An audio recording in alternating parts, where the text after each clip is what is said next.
I give the floor to Ms. Rosemary DiCarlo. Madam President, thank you for the opportunity to brief the Security Council on the latest developments in Libya.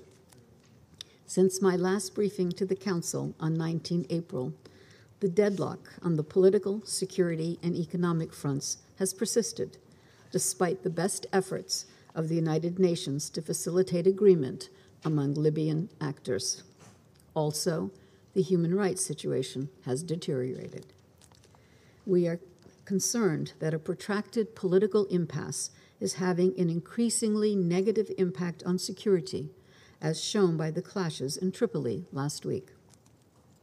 Madam President, Special Advisor Williams convened a second round of consultations of the Joint Committee of the House of Representatives and the High State Council in Cairo from 15 to 20 May.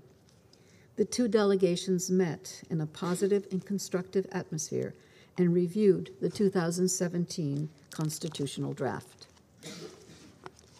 The delegations reached agreement on 137 of 197 articles in the following areas: the form and nature of the state, basic rights and freedoms including women's rights, the structure and powers of a bicameral parliament, and some of the prerogatives of the President and Prime Minister.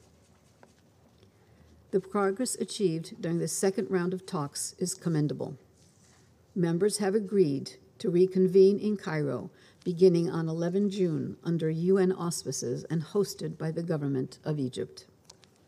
The objective of this third and final round is to reach consensus on outstanding issues to finalize the constitutional arrangements for the holding of national elections on the earliest possible date. In the interim, the delegations have pledged to continue consultations with their respective chambers.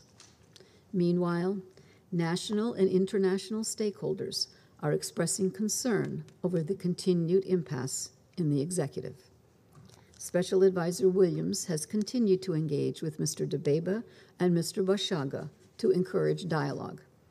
She's urging them to avoid provocative acts or negative rhetoric to keep the country from plunging back into conflict. The Special Advisor has also held meetings with members of the Presidency Council who expressed their intention to continue working on a national reconciliation process with support from the African Union and the United Nations. UNSMIL and UNDP are providing technical expertise on the draft law on national reconciliation and transitional justice. In addition, they're helping with the development of a national online platform to gather civil society proposals for national reconciliation. Madam President, while the ceasefire reached in 2020 continues to hold, the security situation remains fragile. In the early hours of 17 May, Mr. Bashaga entered Tripoli, backed by armed groups. Clashes in and around the city with armed groups supporting Mr. Dbeibeh ensued, lasting for several hours. The fighting left one armed group member dead, a policeman injured, and several buildings damaged. Following mediation by local actors and outreach by the 5+5 Joint Military Commission, Mr. Bashaga was escorted out of Tripoli. While fighting has ceased, the situation remains tense.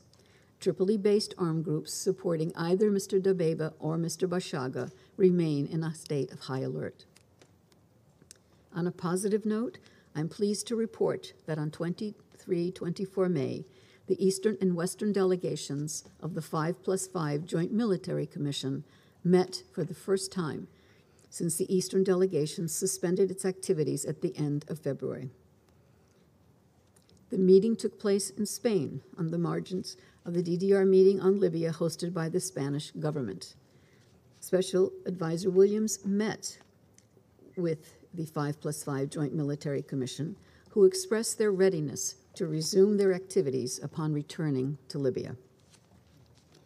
Madam President, as reported during my last briefing, the reluctance of the Government of National Unity to pay the Libyan National Army's salaries for the first quarter of 2022 led elements affiliated with the LNA to close several oil fields and ports, cutting the country's daily oil output in half.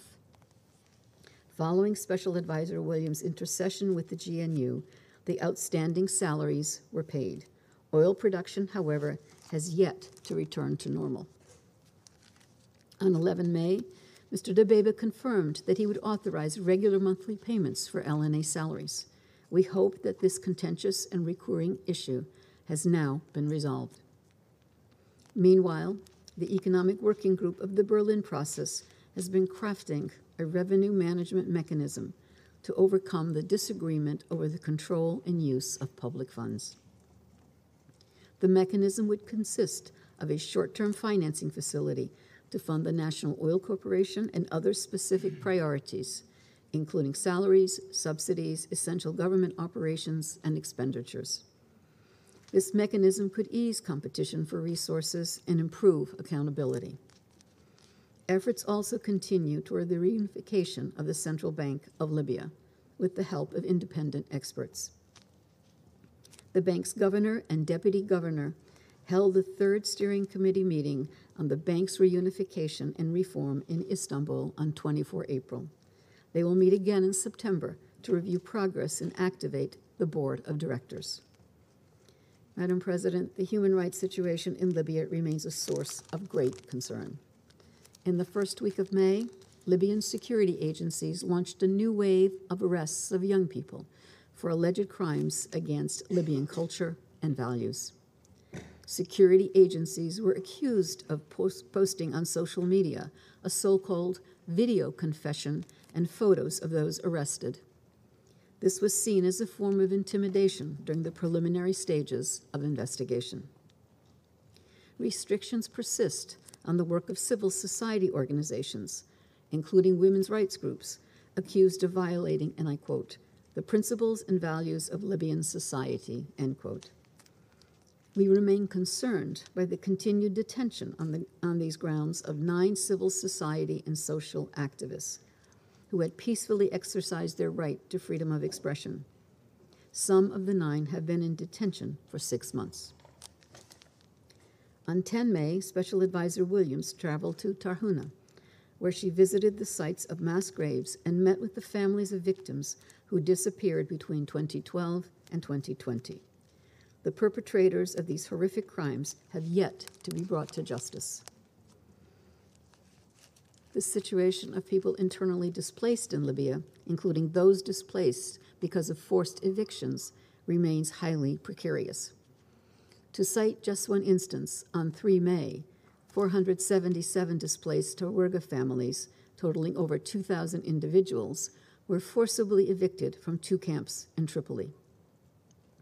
Equally worrying are the continued campaigns by the authorities of mass arrests and detention of undocumented foreign nationals and migrants in urban settings in the Western region. As of 8 May, 1,717 persons were detained in centers run by the Directorate for Combating Illegal Migration. Some 5,000 other migrants and refugees are being arbitrarily detained in inhumane conditions in both regular and unofficial detention centers. Madam President, it is imperative that the ceasefire in Libya be maintained, calm preserved, and any steps that could result in renewed violence be avoided. We must urge all parties to uphold their commitment to the peaceful resolution of political differences through dialogue and negotiations. It's also critical that Libyan political and security actors look beyond their personal interests and continue to engage constructively in the upcoming Cairo talks in support of the electoral constitutional track. This is the only way to fulfill the aspirations of the Libyan people to select their representatives through the ballot box. The United Nations will spare no effort to support the Libyan people in building a noble and peaceful country, including through the provision of good offices and mediation. The Security Council has been at Libya's side on its journey out of conflict and toward peace and stability. The path has not always been smooth, but Council's support and attention have proved invaluable in keeping a political process alive. Today, a coordinated and constructive effort is required to prevent further polarization and end the political stalemate. At a time of aggravated global turmoil, Council and international unity on the need for peace in Libya is especially important. It is what Libyans deserve. It is what the world needs. Thank you. I thank Ms. DiCarlo for her brief.